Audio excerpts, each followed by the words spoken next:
there, this is Patty with This Amazing Body.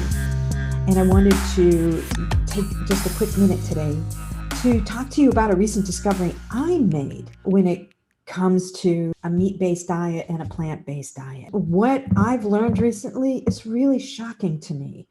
I used to own a cafe that was mostly vegetarian and vegan. I specialized in veggie burgers, and most of my veggie burgers were bean or legume based. So I had over 20 different veggie burgers that were mainly vegan.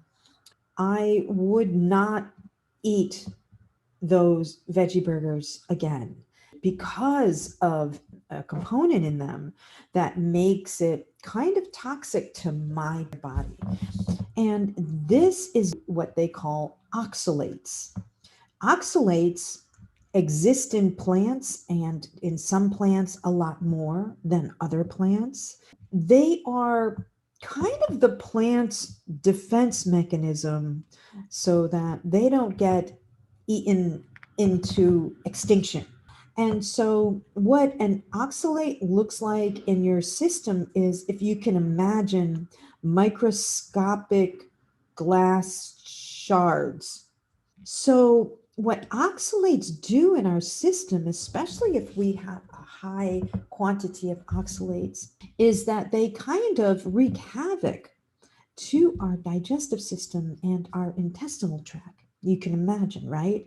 What an irritant that is. So here we think that we are eating such healthy food, but this healthy food is actually moving like a steel wool pad through our system, if you can imagine.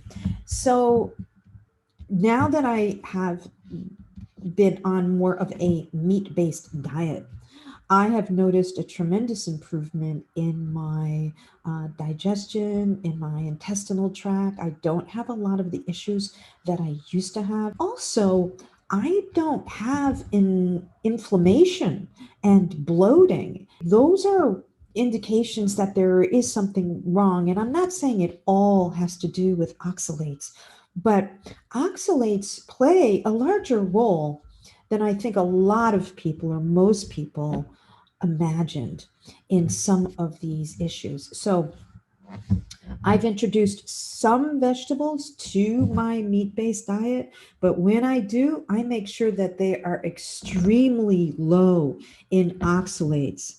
So here are some foods that are extremely high in oxalates. Spinach. Spinach is right up there as a high oxalate food. Beans, very, very high in oxalates. Those of you who like nut butters, hey, I did too. I loved almond butter, peanut butter, but those two are very, very high in oxalates. Potatoes and sweet potatoes, yeah, hate to break it to you, really, really high in oxalates. So if you find yourself eating a really healthy vegetarian or vegan diet, but you're having trouble with your intestinal tract, with your digestion, if you're having inflammation issues, I would suggest looking at reducing the things in your diet that are really, really high in oxalates, and doing more of a low oxalate diet. Now, that's a little tough for vegans and vegetarians because oxalates exist in plants only, not in animals, not in dairy, so not in the foods that you kind of stay away from. But I have found I've been eating this way for about 4 months, and I've heard that it takes a year sometimes to really clean out and clear out your system of these oxalates. I'm going to keep monitoring this. I have noticed a really big difference for me in terms of my digestive system and my intestines. And also, diets high in oxalates can really affect your mood. What? And I've noticed improvements in that too. So, all really, really surprising stuff. I'm on a health adventure here. I'm exploring all of the ways that I can reach optimal health.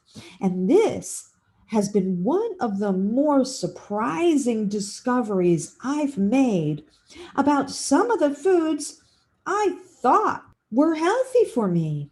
So I just wanted to share that with you. Do your own research, experiment with the foods that you're eating, and see if it makes a difference for you. This is Patty with This Amazing Body. Thanks for watching. I'll see you next time.